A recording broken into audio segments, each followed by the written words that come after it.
मेरे प्रिय भाई और बहनों, आज कैथोलिक कलीसिया एक महत्वपूर्ण पर्व मनाती है,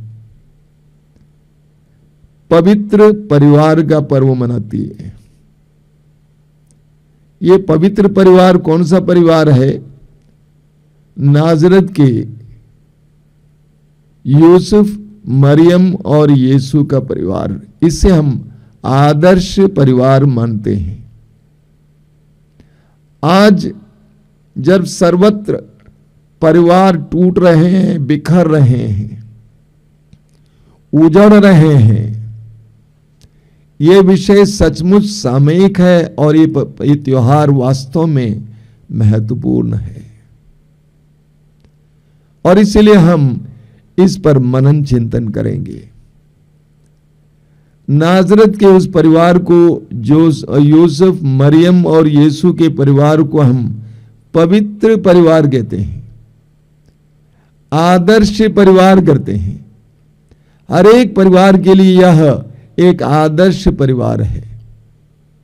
सवाल यह है, किन किन कारणों से यूसुफ, मरियम और यीशु का परिवार पवित्र माना जाता है, आदर्श माना जाता है? हम इस पर आज गहराई से मनन चिंतन करेंगे।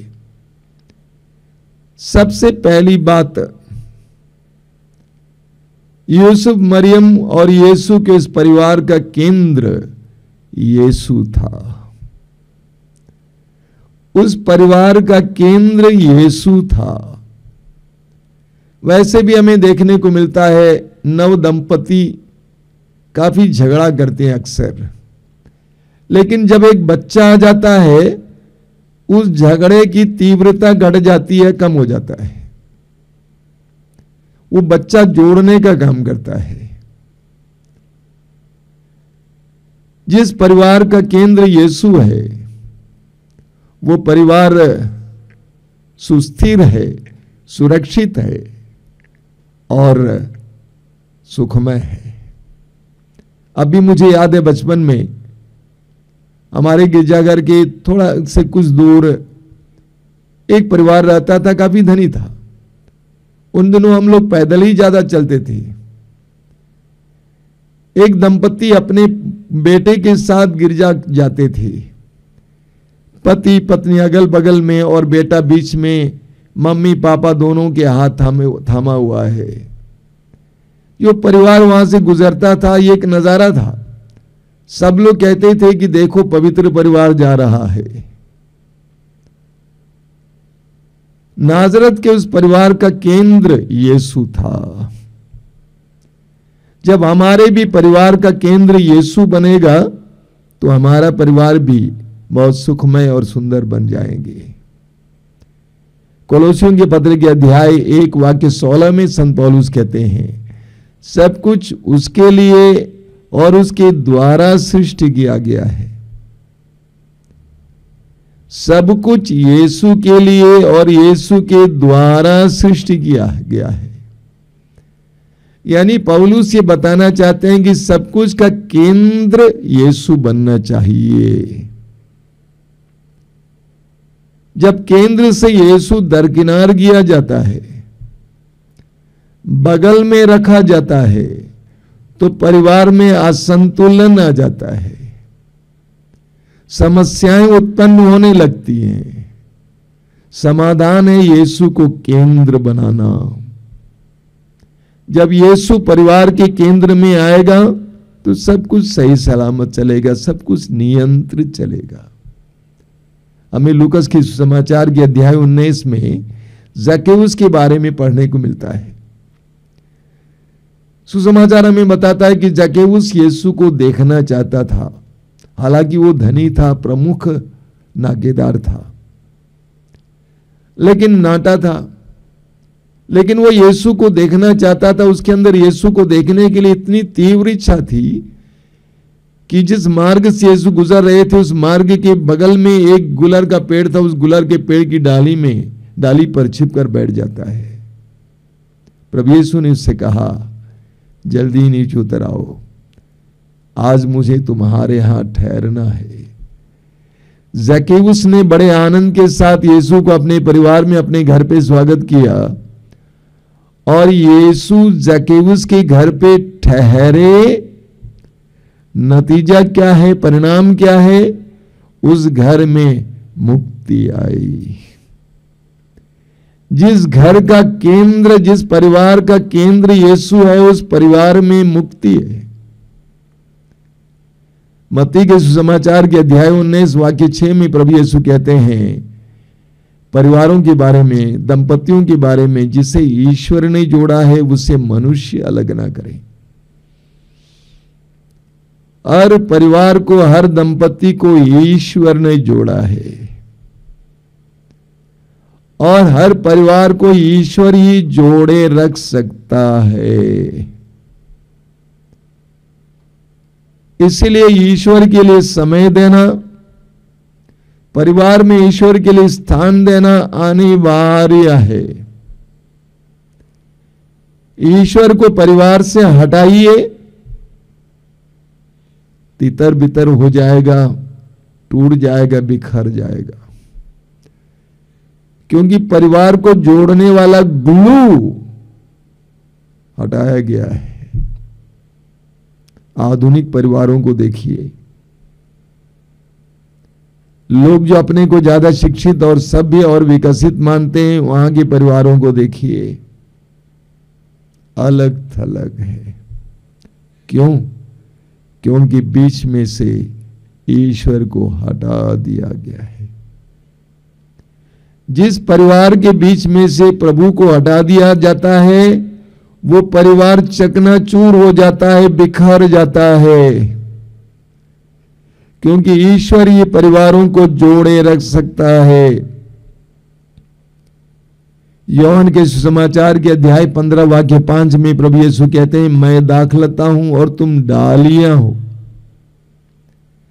मैं दाखलता हूं और तुम डालियां हो। जो मुझ में रहता है और मैं जिसमें रहता हूं वही बहुत फलता है, क्योंकि मुझसे अलग रहकर तुम कुछ भी नहीं कर सकते।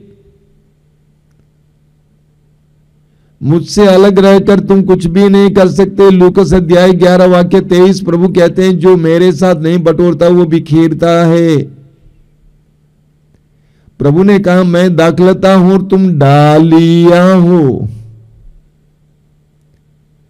और जब तक प्रभु से जुड़े रहेंगे तब तक ये डालियां हरी भरी रहेंगी। जिस समय कट जाएंगे, सूख जाएंगी।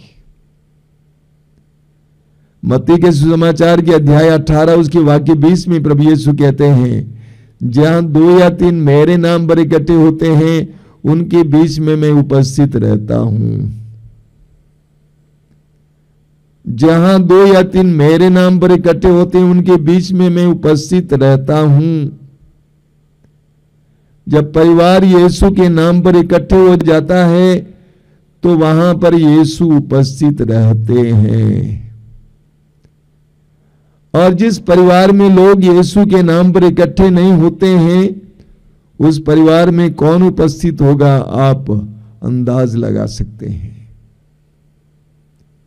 तो नाजरत के परिवार को हम आदर्श परिवार या पवित्र परिवार कहते हैं सबसे पहले, क्योंकि यीशु उस परिवार का केंद्र था। That family was Christ centred family. वो परिवार यीशु केंद्रित परिवार था।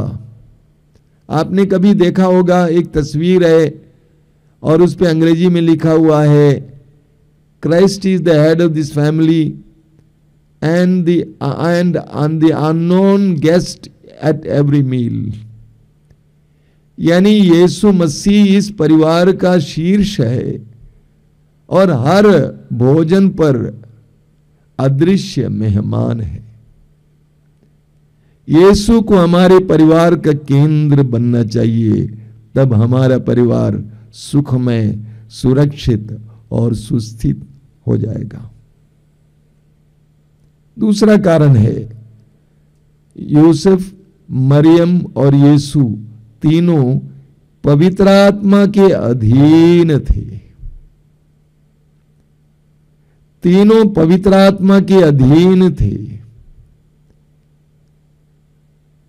लूकस अध्याय 1 वाक्य 35 में हम पढ़ते हैं कि पवित्र आत्मा मां मरियम के ऊपर छाया करने लगा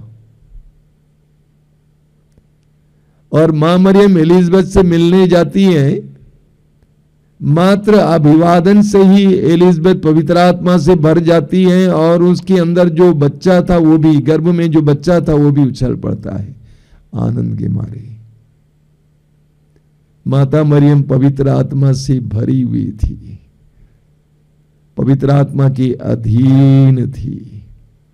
उसी तरह यूसुफ भी पवित्र आत्मा के अधीन था। सपने में प्रभु ने संदेश दिया और यूसुफ ने उस संदेश को स्वीकार किया, हृदयंगम किया। यूसुफ भी पवित्र आत्मा के अधीन था। यीशु पवित्र आत्मा के अधीन थे। पवित्र आत्मा से वो मां मरियम के गर्भ में आए और वो पवित्र आत्मा से परिपूर्ण थे। सुसमाचार में हमें आगे पढ़ने को मिलता है। तीनों पवित्र आत्मा के अधीन थे। कई परिवारों में अशांति है, मेल मिलाप की कमी है, झगड़ा है, तंगी है, तरक्की नहीं होती है, क्योंकि परिवारों में पवित्र आत्मा की क्रियाशीलता नहीं है, क्योंकि परिवारों के सदस्य पवित्र आत्मा के अधीन नहीं है। काश हमारे परिवारों के सदस्य पवित्र आत्मा के अधीन होते तो हमारे परिवार स्वर्ग बन जाता। पवित्र आत्मा के अधीन थे यूसुफ, मरियम और यीशु पवित्र आत्मा के अधीन थे।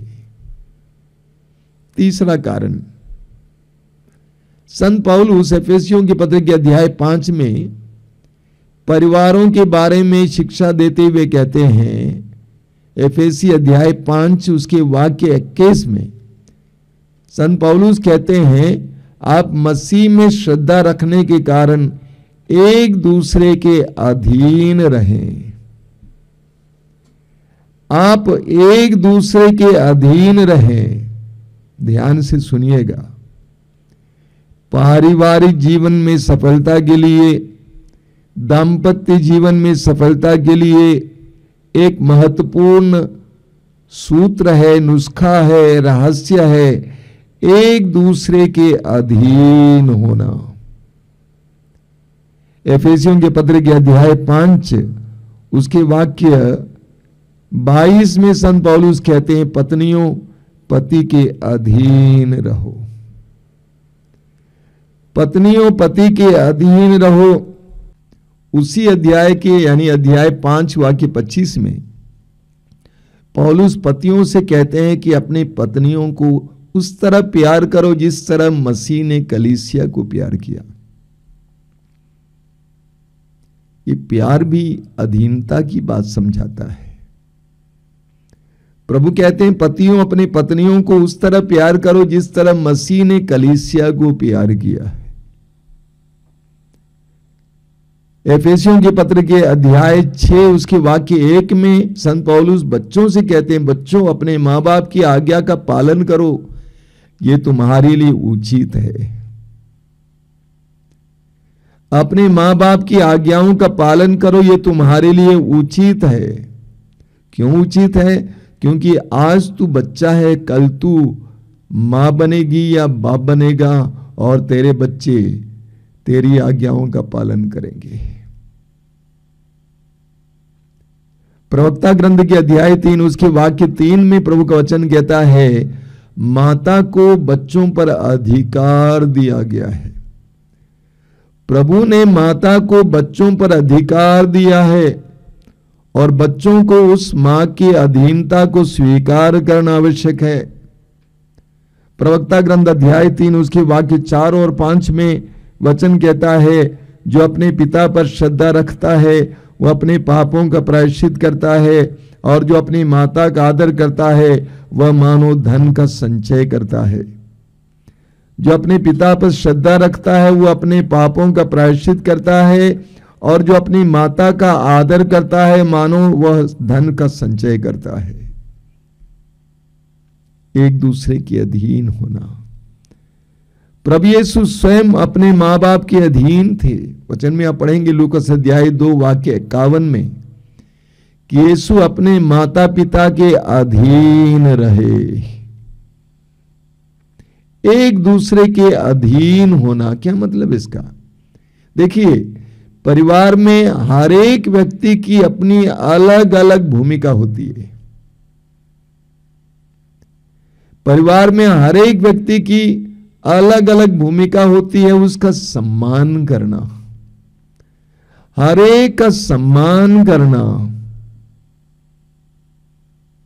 एक पत्नी की भूमिका है, मां की भूमिका है। उसको अंगीकार करना, स्वीकार करना और उसको बताना भी, कभी कभी बोलना, मम्मी आप बहुत काम करती हैं। पति को यह बोलना है कि देखो तुम कितना काम करती हो, बड़े सवेरे उठती हो, बर्तन मांजती हो, खाना पकाती हो, बच्चों को नहलाती हो, धुलाती हो, कपड़ा पहनाती हो, स्कूल भेजती हो, घर का हर काम करती हो, कितना काम करती हो। एक दूसरे के अधीन होने का यह भी तात्पर्य है, सम्मान करना। उसी तरह पति को अंगीकार करना, पति की मेहनत को अंगीकार करना। काम करके शाम को घर वापस लौटते हैं तो स्वीकार करना। वो शिकायत करने का समय नहीं है, उसकी मदद करना। अभी मुझे याद है, बचपन में मेरे पिताजी सब्जी के थोक विक्रेता थे। पूरे आसपास के गांवों की सब्जियां इकट्ठा करते थे और ट्रक में बहुत दूर बाजार ले जाते थे और थोक में बेचते थे। कभी बहुत अच्छा बिजनेस होता था, कभी पैसा मिलता था। जब वो वापस आते थे उनके चेहरे से पता चलता था।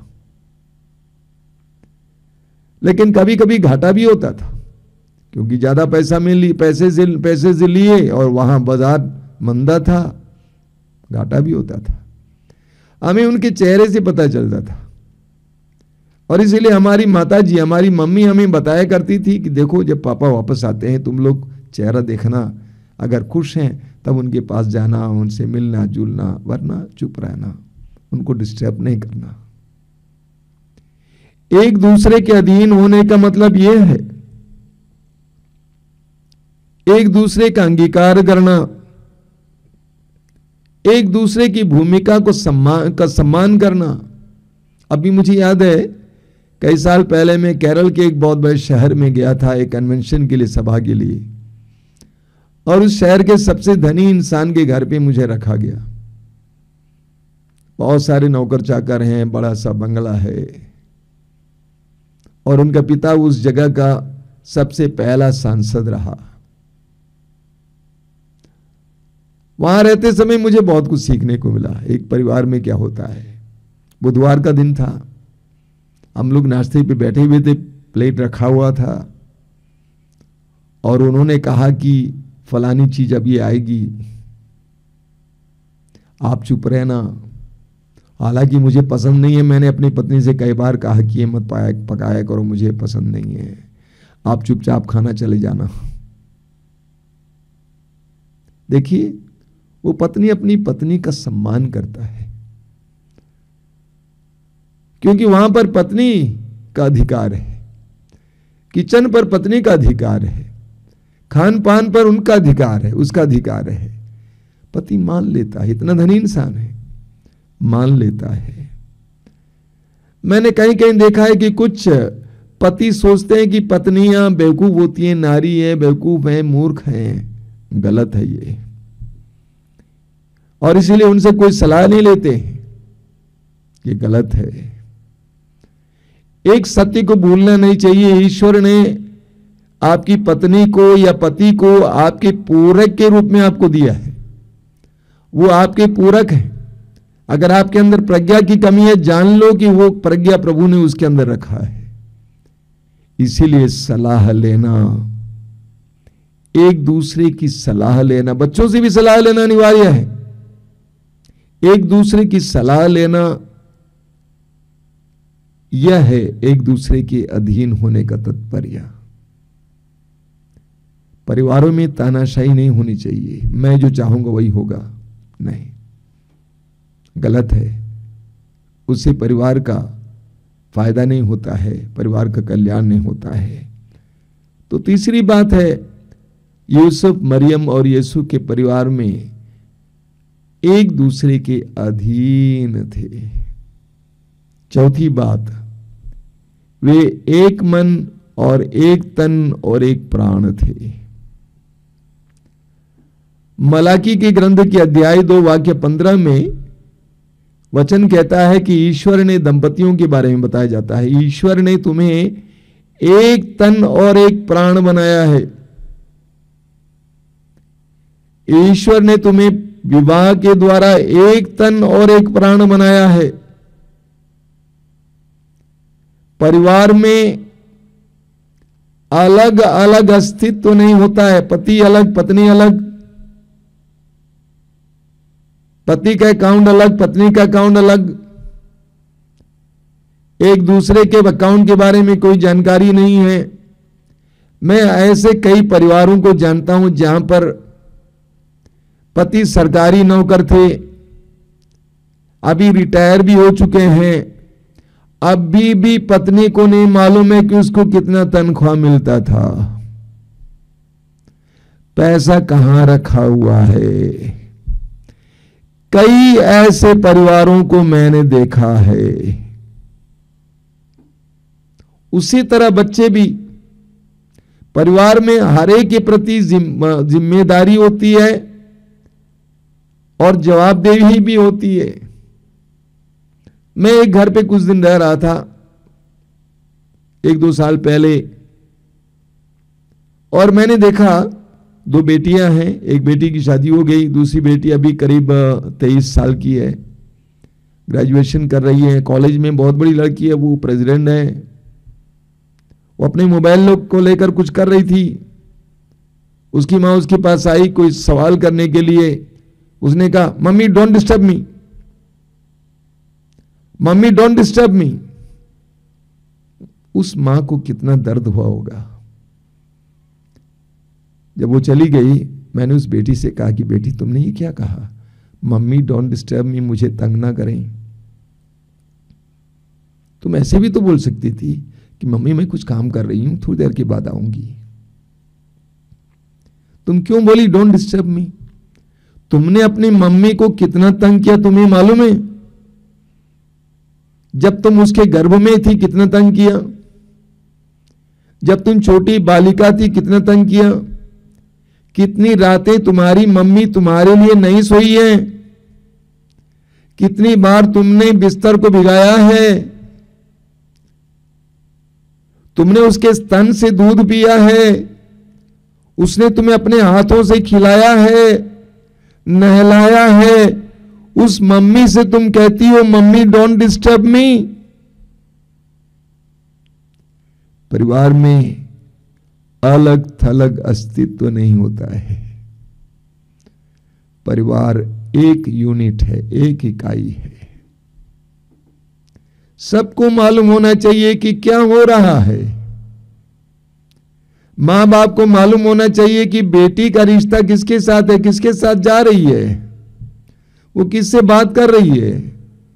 पति को पता चलना चाहिए कि पत्नी किससे बात कर रही है, पत्नी को पता चलना चाहिए पति किससे बात कर रहा है, कहां जा रहा है। ये परिवार है। एक बनाया ईश्वर ने, एक बनाया।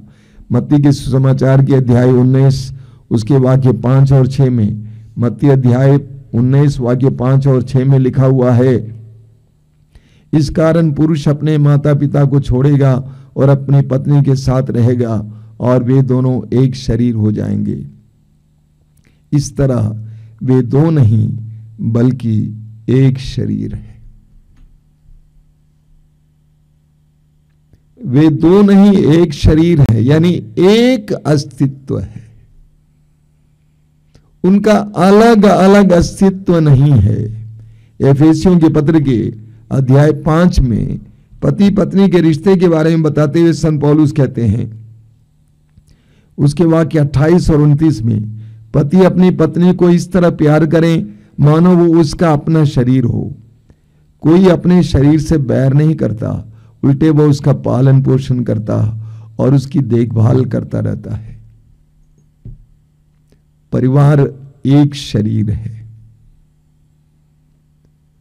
उस शरीर के किसी भी अंग को दर्द होता है तो पूरे शरीर को दर्द होता है। कुछ पति अपनी पत्नियों के साथ बहुत कठोर हैं, दुख देते हैं, पत्नियां रोती हैं, वास्तव में वो अपने संपूर्ण परिवार को ही घायल कर रहा है। ठीक इसी तरह पत्नियां भी अपने पतियों को दुख देती हैं, वह संपूर्ण परिवार को घायल कर रही है। संपूर्ण परिवार उसकी पीड़ा झेलता है। ईश्वर ने पति पत्नी और बच्चों को एक शरीर बनाया है, एक शरीर। नाजरत के उस महान और पवित्र परिवार की सफलता का ये कारण है। मैंने आपके सामने 4 बातें रखी हैं। पहली बात यह है कि वो परिवार यीशु केंद्रित था। दूसरी बात, वो संपूर्ण परिवार पवित्र आत्मा के अधीन था। तीसरी बात, वे एक दूसरे के भी अधीन थे। चौथी बात, वे एक शरीर थे। पारिवारिक जीवन की सफलता के लिए, दाम्पत्य जीवन की सफलता के लिए ये चारों बातें बहुत ही महत्वपूर्ण हैं। आज जब हम नाजरत के उस पवित्र परिवार, उस आदर्श परिवार का त्योहार मनाते हैं, अपने अपने परिवारों के लिए प्रार्थना करें और प्रार्थना करें कि आगामी वर्ष हमारे परिवारों के लिए सुखमय समय हो। उसके लिए हम इन सारी बातों को हृदयंगम करें, अपनाएं और प्रभु से प्रार्थना करें। आइए हम प्रार्थना करें। प्रभु धन्यवाद देते हैं इस संपूर्ण वर्ष के लिए, आज के सुंदर दिन के लिए धन्यवाद देते हैं।